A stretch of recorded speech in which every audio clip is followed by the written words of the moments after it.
Hello students, welcome back to my YouTube channel P Khatri Mathematics Classes. Today topic is class 12th Maths NCERT Chapter 11 3 Dimensional Geometry Exercise 11.3 Solution.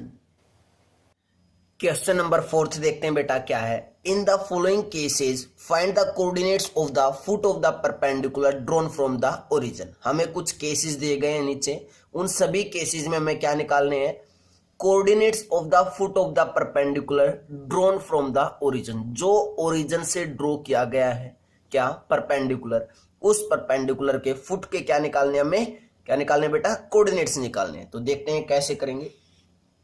सबसे पहले हमें क्या दिया गया है, 2x + 3y + 4z - 12 = 0। Means एक plane की क्या दे दी हमें, गिवन इक्वेशन। यहां से हमें कोऑर्डिनेट्स निकालने, तो मैं मान लेता हूं क्या कि let the coordinates of the foot of perpendicular P from the origin to the plane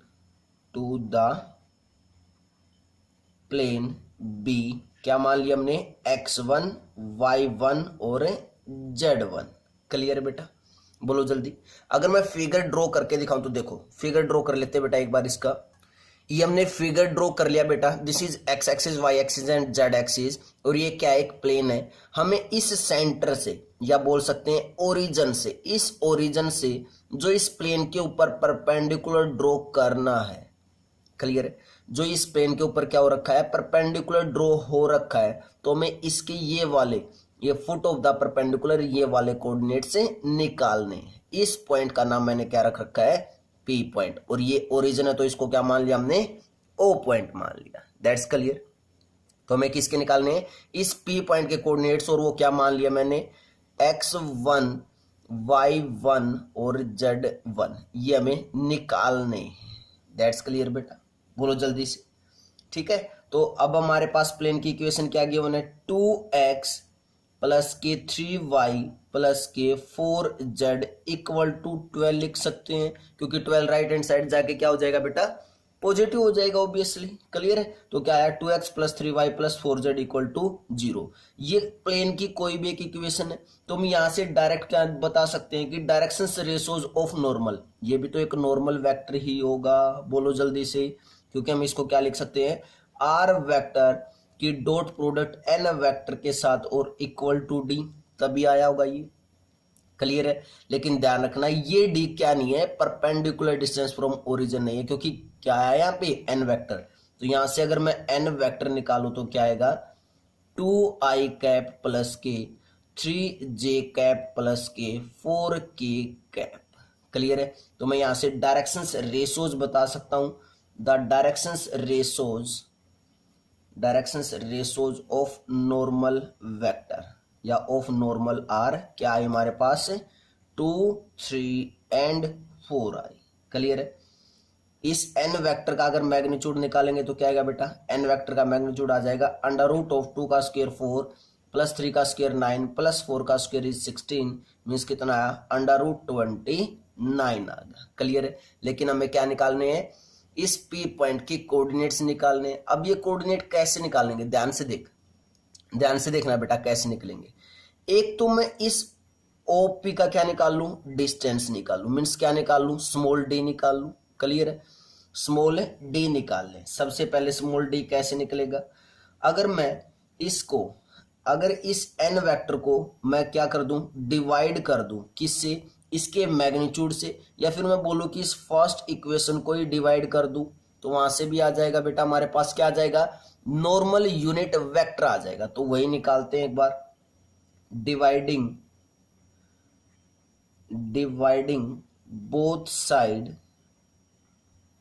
both side of equation first by √29।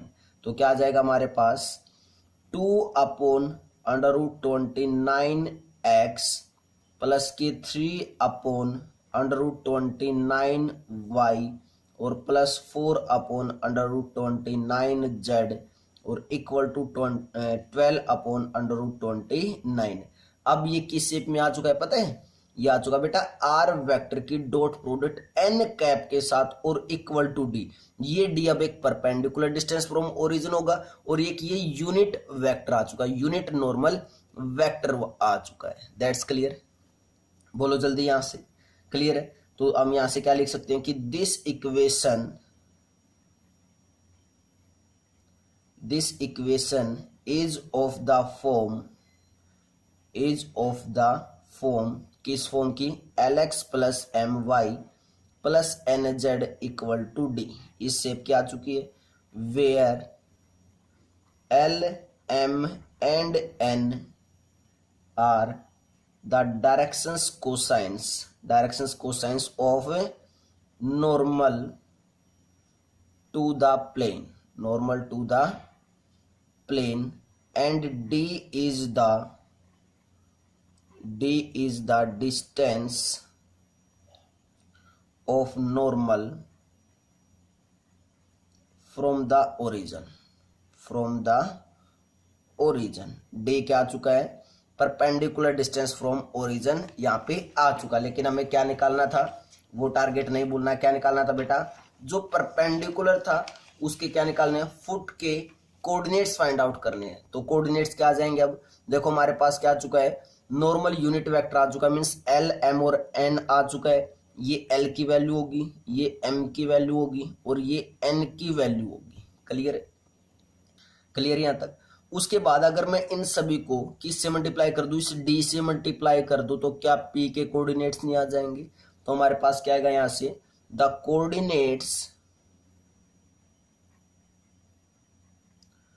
Coordinates of the foot of the perpendicular are given by क्या आ जाएंगे बेटा? L, D, M, D और N, D। That's clear? Clear है? जो directions cosines थी उसको किससे मल्टीप्लाई कर दिया हमने? D से, जो परपेंडिकुलर डिस्टेंस फ्रॉम ओरिजिन था। तो therefore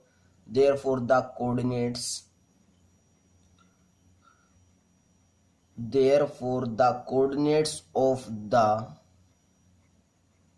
foot of perpendicular are क्या आ जाएंगे? मल्टीप्लाई करो। L ये है, M ये है, N ये है और D ये है। क्लियर है? तो आप मल्टीप्लाई करोगे तो क्या आएगा बेटा? L, M और N। L को जब मैं इससे मल्टीप्लाई करूंगा तो क्या आएगा? 12 two 24 divided by under root 29 into under root 29 क्या हो जाएगा? ओनली 29। सेकंड क्या आ जाएगा? M इंटू डी मीन्स क्या आएगा? 12 3 जा 36 डिवाइडेड बाय 29 और उसके बाद 12 into 4 is 48 divided by 29। This is your answer. This is x1, this is y1 and this is z1।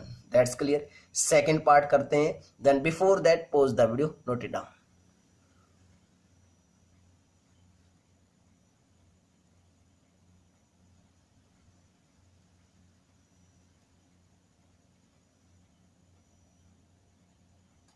Second part देखते हैं बेटा। क्या है सेकेंड पार्ट में? 3y प्लस के 4z minus 6 equal to 0। Clear? तो सबसे पहले इसके हमें क्या निकालने हैं? Coordinates. Foot of the perpendicular के क्या निकालने हैं बेटा? कोऑर्डिनेट्स। तो उसको हम क्या मानेंगे? x1, y1 और z1। That's clear? तो देखो क्या लिखेंगे सबसे पहले? Let the coordinates of the foot of perpendicular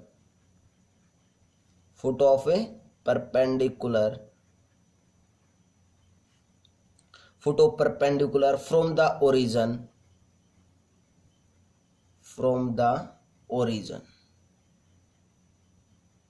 to the plane B हमने मान लिए क्या है? x1, y1 और z1। क्लियर है? तो हमें इक्वेशन क्या दी गई है? 3y प्लस के 4z इक्वल टू 6, यही दी गई। अगर इसके अंदर x नहीं तो मैं इसको ऐसे लिख सकता हूं 0 इंटू एक्स और plus 3y plus 4z equal to 6 लिख सकते हैं इजिली। तो ये कौन सी फॉर्म दी गई हमें? आर वेक्टर की जब डॉट प्रोडक्ट की गई होगी किसके साथ, एन वेक्टर के साथ और इक्वल टू डी, तभी आया होगा बेटा ये। तो यहां से अगर हम एन वेक्टर निकाले तो क्या है, एन वेक्टर 0 इंटू आई कैप प्लस के 3 जे कैप और प्लस के 4 के कैप, ओबियसली यही वेक्टर आया होगा बेटा, एन वेक्टर। क्लियर है। अब देखो यहां से हमें क्या निकालने हैं, जो परपेंडिकुलर उसके फुट के कोऑर्डिनेट्स निकालने हैं। क्लियर है। अब ये भी बताया था तो हमें क्या चाहिए, पहले एल एम और एन चाहिए। एल एम और एन चाहने के लिए हमें क्या निकालना है, यूनिट वेक्टर निकालना है। तो सबसे पहले यूनिट वेक्टर कैसे निकालेंगे, means N cap N vector divided by N vector का मैग्नीट्यूड। क्लियर है। तो सबसे पहले एन वेक्टर का मैग्नीट्यूड ही निकाल लेते हैं एक बार। कितना आएगा, अंडर रूट ऑफ 3 का स्क्वायर 9 प्लस 4 का स्क्वायर 16, मीन्स कितना बना, अंडर रूट 25। तो एन वेक्टर का मैग्नीट्यूड कितना आया, 5 आया। क्लियर है।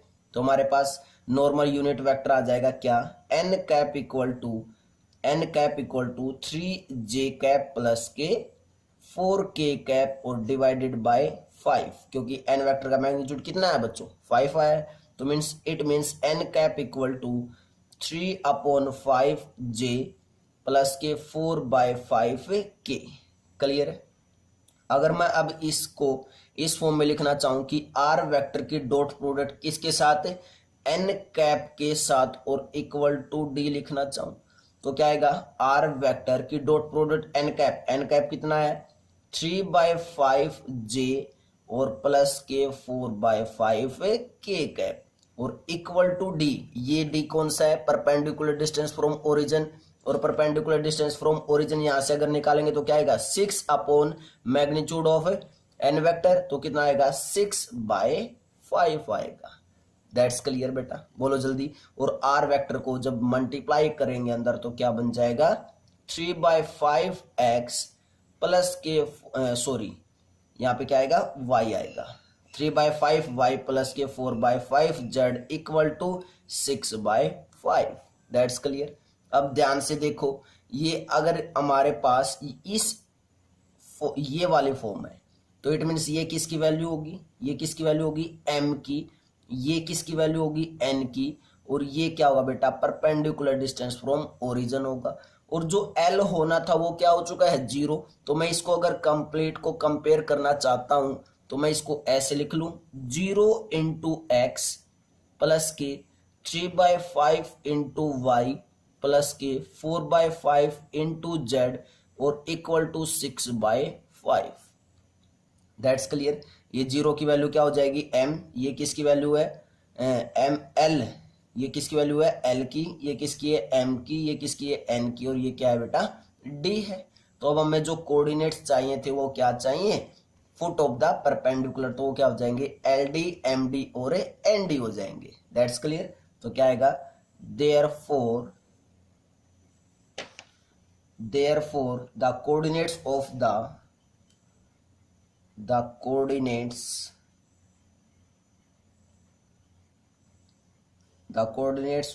the foot of perpendicular are क्या हो जाएंगे, LD MD और ND। तो क्या आ जाएंगे हमारे पास, therefore L into D means 0 ही, और उसके बाद M into D is 6 3 18 divided by 25 और N इंटू डी 6 4 24 और divided by 25। This is your answer. Check कर लो बेटा, चेक कर लो। नेक्स्ट पार्ट करते हैं, C part. Then before that pause the video, note it down.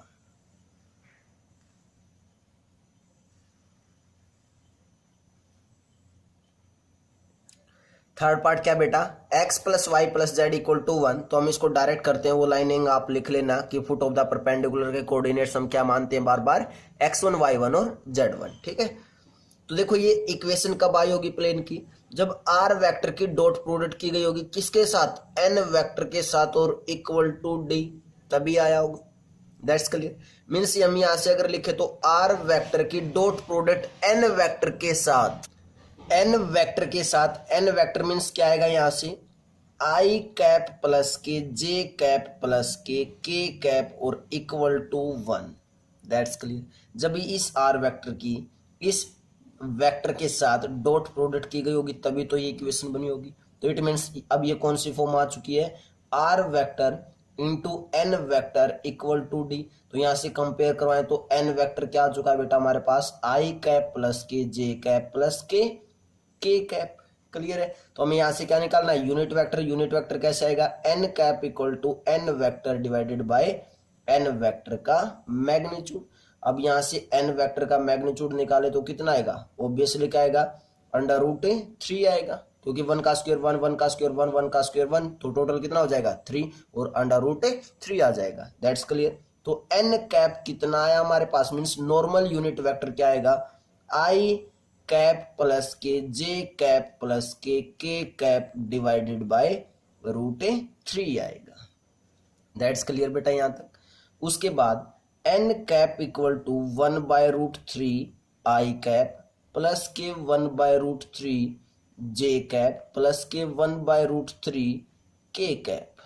Clear है यहां तक, बोलो जल्दी। अब इसको ये कौन सी फॉर्म, अगर इस फॉर्म को हम इस फॉर्म में चेंज करना चाहे तो कैसे करेंगे, आर वेक्टर की डॉट प्रोडक्ट एन वेक्टर के साथ equal to D, means R vector dot product of N vector divided by N vector का मैग्नीट्यूड और equal to D upon N vector का मैग्नीट्यूड। तो ये किस में चेंज हो जाएगा, आर वेक्टर की डॉट प्रोडक्ट किया किसके साथ, एन कैप के साथ और इक्वल टू डी, इसमें चेंज होने वाली है। तो देखो अब ध्यान से, आर वेक्टर सेम रखा, एन कैप कितना आ चुका है 1 by root 3 I cap plus के 1 बाय रूट 3 जे कैप और प्लस के 1 बाय रूट 3 के कैप और इक्वल टू डी। ये डी कैसे आया है, डी अपॉन एन वेक्टर का मैग्नीट्यूड, और एन वेक्टर का मैग्नीट्यूड कितना है रूट 3 और डी कितना था 1, तो 1 बाय रूट 3। That's clear. अब हम इसको कंपेयर करवाएं तो बेटा ये किसकी वैल्यू है, एल की, this is M and this is N and this is D, perpendicular distance from origin. Clear है। ये एल एम एन क्यों है, डायरेक्शंस कोसाइंस है, क्यों, क्योंकि हमने यूनिट वेक्टर निकाल लिया है। That's clear. तो अब फुट ऑफ द परपेंडिकुलर क्या हो जाएंगे हमारे पास, therefore the coordinates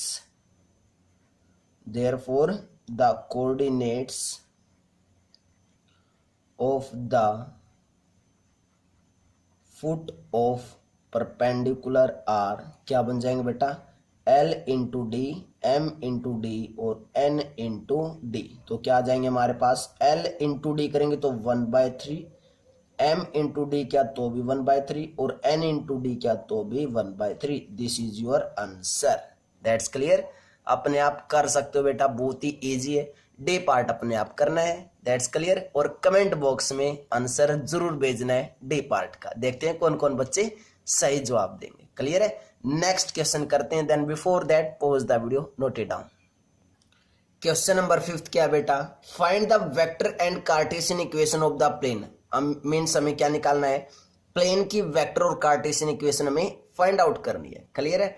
that passes through the point, means A part में मैं क्या दे रखा है कि that passes through the point 1 0 -2, means वो प्लेन एक गिवन पॉइंट से पास हो रहा है और जो हमें क्या दिया 1 0 और -2, and normal to the plane is I cap plus J cap minus के कैप। That's clear. और उस प्लेन पे जो नॉर्मल है उसका हमें क्या दे दिया, वो वेक्टर दे दिया, नॉर्मल वेक्टर दे दिया, मीन्स परपेंडिकुलर वेक्टर दे रखा क्या, आई cap plus J cap minus के कैप।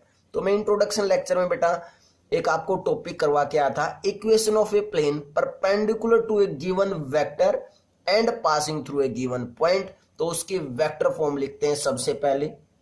वहां पे जब मैंने वेक्टर फॉर्म बताई थी तो क्या बताई थी, आर वेक्टर माइनस की ए वेक्टर और इनटू में एन वेक्टर और equal to 0। This is the vector form. ये क्या थी, एक वेक्टर फॉर्म थी किसी भी प्लेन की इक्वेशन निकालने के लिए। That's clear. क्लियर यहां तक। अब आर वेक्टर क्या होता था, जो कोई भी पी पॉइंट लेते थे उसका पोजीशन वेक्टर आर वेक्टर कहलाता था। ए वेक्टर क्या होता था, जो गिवन पॉइंट होता था उसका पोजीशन वेक्टर, और गिवन पॉइंट यहाँ पे क्या है 1 0 -2 है। क्लियर है। और एन वेक्टर क्या होता था, नॉर्मल वेक्टर होता था। नॉर्मल वेक्टर में गिवन है ए वेक्टर मीन्स इस पॉइंट का जब पोजीशन वेक्टर निकालेंगे तो ए वेक्टर आ जाएगा, बस वैल्यू पुट कर दो आंसर आ जाएगा। That's clear. तो करते हैं वैल्यू पुट करते हैं बेटा, क्या क्या आएगा हमारे पास, वेक्टर फॉर्म क्या आएगी देखते हैं।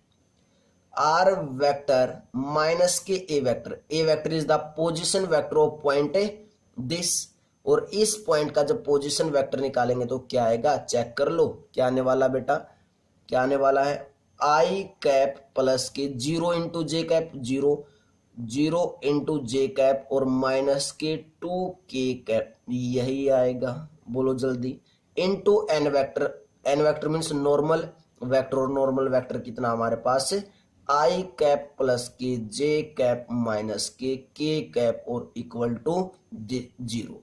This is the vector form.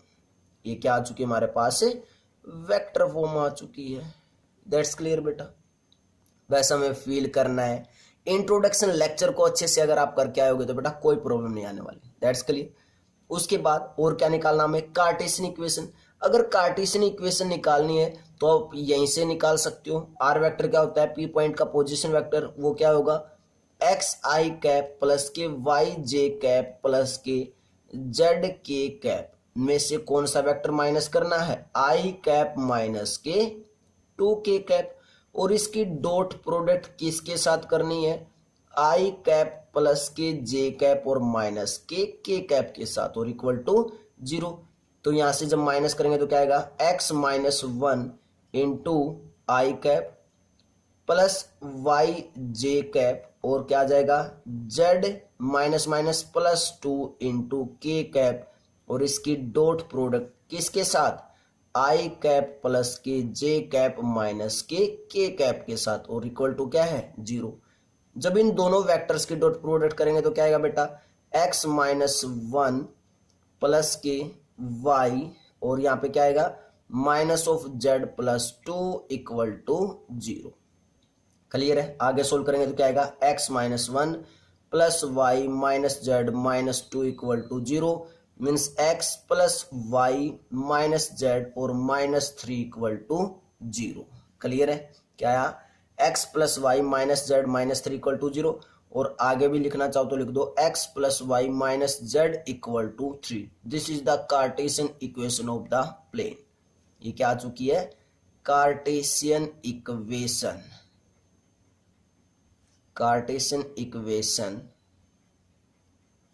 Of the plane. तो हमें वेक्टर और कार्टेशियन इक्वेशन ही बतानी थी, वो हम बता चुके हैं। क्लियर है। सेकंड पार्ट करते हैं, then before that pause the video, note it down.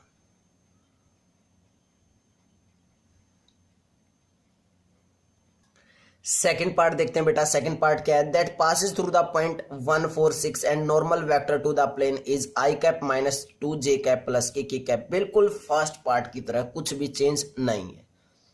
तो मैं लैंग्वेज में लिख के दिखा देता हूं बेटा कि आपको पेपर में कैसे करना है। ठीक है, तो आपको कैसे करना है, सबसे पहले द पोजीशन वेक्टर, सेम हमें इसकी भी क्या निकालनी है, वेक्टर फॉर्म और कार्टेशियन फॉर्म में निकालनी है। ठीक है, तो the position vector of point A मान लिया, कौन सा ये ए पॉइंट, तो 1 4 और 6, तो इसका पोजीशन वेक्टर क्या होगा, ए वेक्टर होगा, और वो क्या आएगा, आई कैप, क्या आएगा, आई कैप प्लस के 4 जे कैप और प्लस के 6 के कैप आ जाएगा। क्लियर है। उसके बाद इसको हम क्या बोलते थे, कैपिटल एन वेक्टर, क्योंकि बेटा जो हमारी वेक्टर फॉर्म होती है इसकी वो क्या होगी, r vector minus a vector की डॉट प्रोडक्ट एन वेक्टर के साथ इक्वल टू 0। तो ए वेक्टर आ चुका है। अभी इस एन वेक्टर की बात करते हैं तो क्या आएगा, ये द नॉर्मल वेक्टर क्या वो एन वेक्टर है, और ये क्या है, परपेंडिकुलर किसके, प्लेन के, तो perpendicular to the plane is क्या बन जाएगा, ये एन वेक्टर, क्या दे रखा हमें, आई कैप माइनस के 2 जे कैप और प्लस के कैप दे रखा है। That's clear. उसके बाद द वेक्टर इक्वेशन जो हमें निकालनी है वो लिख रहे हैं, the vector equation of the plane is given by is given by क्या होगी, r vector minus a vector की डॉट प्रोडक्ट किसके साथ, एन वेक्टर के साथ और इक्वल टू 0। दैट्स क्लियर, बोलो जल्दी। क्लियर यहाँ तक। अब हमारे पास ए वेक्टर भी है, एन वेक्टर भी है, तो वैल्यू पुट करनी है बस। तो क्या आ जाएगा हमारे पास, आर वेक्टर माइनस की ए vector is I cap plus के 4j कैप प्लस के 6k कैप और डॉट प्रोडक्ट किसके साथ, एन वेक्टर के साथ, और एन वेक्टर कितना है, आई cap minus 2j cap plus के cap. This is the vector form of equation of the plane. क्या आ चुकी है हमारे पास, vector equation of the plane आ चुकी है, vector equation of the plane. Clear है। अब हमें क्या निकालनी है, Cartesian equation of the plane. Cartesian equation of the plane निकालने तो हमें क्या करना पड़ेगा, आर वेक्टर पुट करना पड़ेगा यहाँ पे। और आर वेक्टर क्या है, कोई भी जो पॉइंट लिया था हमने पी पॉइंट, उसका पोजीशन वेक्टर है। तो यहाँ पे लिख देते हैं क्या, कि r vector is the position vector of any point P, जो कोई भी एक P पॉइंट लेते थे प्लेन पे, in the plane. That's clear. तो क्या हो जाएगा हमारे पास, ये r vector equal to x I cap plus के वाई जे कैप और प्लस के जेड के कैप हो जाएगा। क्लियर है। अब ये आर वेक्टर यहाँ पे पुट करेंगे तो क्या बनेगा, एक्स आई कैप प्लस के वाई जे कैप प्लस के जेड के कैप की माइनस करना है किसमें से, आई कैप प्लस के 4j कैप प्लस के 6k कैप। यहाँ पे पुट करें बेटा वैल्यू आर वेक्टर की, ठीक है। और इसकी कंप्लीट की डॉट प्रोडक्ट किसके साथ करनी है, आई cap minus 2j cap plus के कैप के साथ और इक्वल टू कितना है, 0। इस वेक्टर में से वेक्टर माइनस करेंगे तो क्या बचेगा, x माइनस 1 आई कैप प्लस के y माइनस 4j कैप और plus z minus 6k cap. That's clear बेटा, बोलो जल्दी। और इस वेक्टर की dot product I cap minus 2j cap और प्लस के कैप के साथ करनी और इक्वल टू 0। क्लियर यहाँ तक। उसके बाद नेक्स्ट स्टेप में क्या आ जाएगा हमारे पास, इस वेक्टर की इन दोनों वेक्टर्स के साथ मल्टीप्लाई करनी है बेटा। दोनों वेक्टर की क्या करनी है हमें, मल्टीप्लाई। तो क्या आएगा, x minus 1 plus of minus 2 की प्रोडक्ट किसके साथ हो जाएगी, y माइनस 4 के साथ और plus 1 into z minus 6 equal to 0। तो क्या आया, x minus 1 minus 2y minus minus plus 8 और प्लस z और minus 6 equal to 0। Means x minus 2y और प्लस z प्लस 8 माइनस 1 और माइनस 6 मीन्स प्लस 8 और माइनस की 7 इक्वल टू 0। That's clear. तो क्या आया, x minus 2y plus z और plus 1 equal to 0। This is the cartesian equation of the plane. क्या आ चुकी बेटा हमारे पास, ये cartesian equation of the plane, equation of the plane. That's clear बेटा। तो बहुत ही इजी क्वेश्चन है। अगर आपने इंट्रोडक्शन लेक्चर अच्छे से किया है बेटा तो मैं गारंटी लेता हूं एक भी क्वेश्चन में प्रॉब्लम नहीं आएगी। अगर आपने इंट्रोडक्शन लेक्चर अच्छे से नहीं किया होगा तभी आपको प्रॉब्लम आ रही होगी। अगर आपको प्रॉब्लम आ रही है तो बेटा दोबारा से इंट्रोडक्शन लेक्चर जरूर करना है। That's clear. तो नेक्स्ट क्वेश्चन पे चलते हैं, question number 6। Then before that pause the video, note it down.